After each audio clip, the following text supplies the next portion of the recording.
Hello दोस्तों, स्वागत है आपका हमारे YouTube channel let's study with Poonam में, जिसमें हम जीके जीएस से रिलेटेड टॉपिक के बारे में चर्चा करते हैं और आपके लिए नए नए विषयों को खोज कर लाते हैं। तो आज हम बात करने वाले हैं महाकुंभ मेले की तैयारियों के बारे में और महाकुंभ मेले की कुछ विशेषताओं के बारे में। तो चलिए वीडियो को शुरू करते हैं। विश्व के सबसे बड़े आध्यात्मिक जन समागम महाकुंभ की वैभव अभी से ही दिखाई दे रही है। इसका श्री गणेश 13 जनवरी को पौष पूर्णिमा के शुभ अवसर पर होने जा रहा है। अखाड़ों की धर्म ध्वजाएं फहरा रही हैं, उनका छावनी प्रवेश हो रहा है। साधु संतों के शिविर लगभग लग गए हैं, जिनके नहीं लगे हैं उनका अंतिम चरण है। संगम की रेती पर यह अलौकिक और अद्वितीय कुंभ मेला ठीक 45 दिन तक चलेगा। तीर्थराज में इसकी तैयारी लगभग पूरी हो रही है।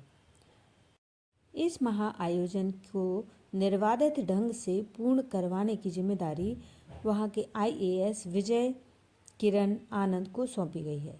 पिछला कुंभ 2019 भी उनके नेतृत्व में हुआ था। 4 पुराने कुंभों के अच्छे बुरे पहलुओं का अध्ययन करते हुए यह लगातार 2 साल से इसकी तैयारियों में जुटे हैं। वह मानते हैं कि महाकुंभ मेला स्थल प्रबंधन के साथ साथ भीड़ प्रबंधन के लिए भी सबसे बड़ी चुनौती है। इसके लिए वर्ष 2013 में रेलवे स्टेशन पर हुए भगदड़ से सबक लेकर 60,000 लोगों को रोकने के लिए होल्डिंग एरिया बनाया गया है। सुरक्षा प्रबंधन के दृष्टिगत advance AI driven data analytics और सॉल्यूशन सिस्टम को तैयार किया गया है। वर्ष 2009 बैच की आईएएस अधिकारी विजय किरण आनंद का जन्मस्थल बेंगलुरु है। बतौर चार्टर्ड अकाउंटेंट वह आंकड़ों को बेहतर ढंग से संभालना जानते हैं। वहीं यूपी सरकार ने स्कूल शिक्षा के महानिदेशक, बेसिक शिक्षा के विशेष सचिव, मिड डे मील योजना के निदेशक जैसे महत्वपूर्ण पदों पर रहते हुए उन्होंने बेहतर प्रबंधन के कई उदाहरण पेश किए हैं। उनमें से खास है परिषदीय स्कूलों में व्यापक बदलाव। महाकुंभ में भीड़ प्रबंधन सबसे अधिक महत्वपूर्ण है। विशेष तौर पर अमृत स्नान पर्वों जैसे मकर संक्रांति, मौनी अमावस्या, वसंत पंचमी पर अत्यधिक भीड़ आने की उम्मीद पर प्रबंधन की विशेष योजनाएं बनाई गई हैं। योजना में मेला प्रशासन के साथ ही प्रयागराज जिला प्रशासन, मेला एवं जिला पुलिस, रेलवे, परिवहन निगम भी शामिल है। योजना के तहत आने वाली भीड़ को स्नान के बाद फौरन वापसी करना मुख्य उद्देश्य रहेगा। शहर और मेला क्षेत्र की सड़कें चौड़ी करा दी गई हैं। आने जाने की अलग मार्ग निर्धारित कर दिए गए हैं। संगम तट के सामने झूसी की ओर एरावत संगम घाट तैयार करा दिया गया है। पुलिस के साथ पीएसी और अर्धसैनिक सुरक्षा बल, घुड़सवार पुलिस भी तैयार कर दिए गए हैं। कुल 12 किलोमीटर लंबाई में स्नान घाट तैयार किए गए हैं, जहां पुलिस, जल पुलिस के साथ ही गोताखोरों को भी लगाया गया है। महाकुंभ भारत का एक बड़ा और ऐतिहासिक आयोजन है, जिसमें करोड़ों लोग शामिल होते हैं।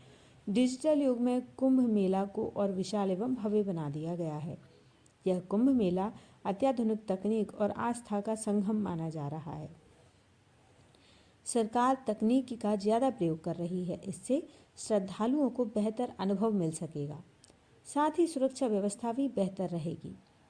श्रद्धालुओं के रहने से लेकर सुरक्षा तक के लिए तकनीक का उपयोग किया जा रहा है। महाकुंभ में सुरक्षा प्रबंधन के दृष्टिगत advance AI driven data analytics और सॉल्यूशन सिस्टम को लागू किया गया है। इस सिस्टम को लागू करने से महाकुंभ पुलिस का सर्विलांस कई गुना अधिक प्रभावी और मजबूत हो जाएगा। लगभग 2 वर्षों से महाकुंभ की तैयारियां चल रही हैं। प्रयागराज शहर और आसपास के क्षेत्रों में बुनियादी ढांचे से लेकर सौंदर्यीकरण और चौराहों एवं सड़कों का चौड़ीकरण, रेलवे ओवरब्रिज, फ्लाईओवर, हाईवे की 4 लेन और 6 लेन कराया गया है।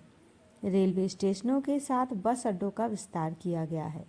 भीड़ प्रबंधन और यातायात प्रबंधन के लिए प्रशिक्षित डेडिकेटेड टीम तैयार की गई है। खासतौर पर संगम व उसके आसपास के घाटों पर आईएएस, आईपीएस अफसरों के साथ डीएम और एसडीएम लगाए गए हैं।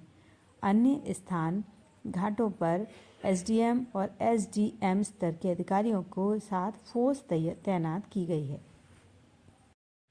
इस महाकुंभ में कई ऐसे आकर्षण हैं जो श्रद्धालुओं को अपनी ओर और पर्यटकों को अपनी ओर खींच रहे हैं। पूरा मेला क्षेत्र 68,000 LED से दूधिया रोशनी की व्यवस्था के साथ नहाया हुआ है। रात में मेला क्षेत्र ऐसे दिखाई दे रहा है जैसे तारे जमीन पर उतर आए हों। खास तौर पर संगम क्षेत्र तो विहंगम दिखाई दे रहा है। नई यमुना पुल, शास्त्री ब्रिज, किला समेत कुल 11 स्थानों पर फसाड लाइटिंग यानी कुछ खास रंगों की रोशनी से जगमगाती हुई बड़ी और ऊंची इमारतें कराई गई हैं। पुरानी यमुना पुल पर भी आकर्षण लाइटिंग रेलवे की ओर से कराया जा रहा है।